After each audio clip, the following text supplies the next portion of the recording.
une tradition. À chaque rentrée des classes, Rodolphe Alexandre et des élus de la CTG tiennent à être présents dans certains établissements scolaires. Ici au collège Ribert-Néron, 700 élèves ont fait leur entrée ce matin, alors que l'établissement officiellement ne peut en accueillir que 600, une situation qui préoccupe le principal du collège. Franchement, nous manquons de salles.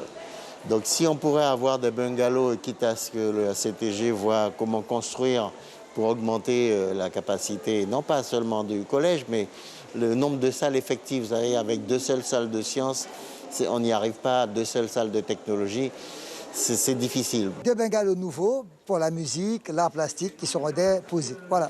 Donc chaque fois, il y a toujours une amélioration qui est amenée au profit des enseignants, des élèves et des parents d'élèves. Voilà. D'ici combien de temps à peu près? Dans le mois, puisque ce sont des bons de moins de 40 000 €. Donc ça va extrêmement vite. Toujours sur le territoire de Remire-Montjoly, le lycée Lama Prévost. Avec ses 1200 élèves, c'est l'un des plus importants de Guyane.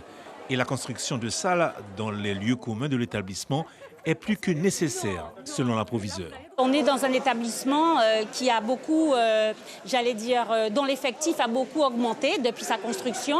Et donc, je posais la question de l'évolution des lieux communs, c'est-à-dire salle de permanence, gymnase.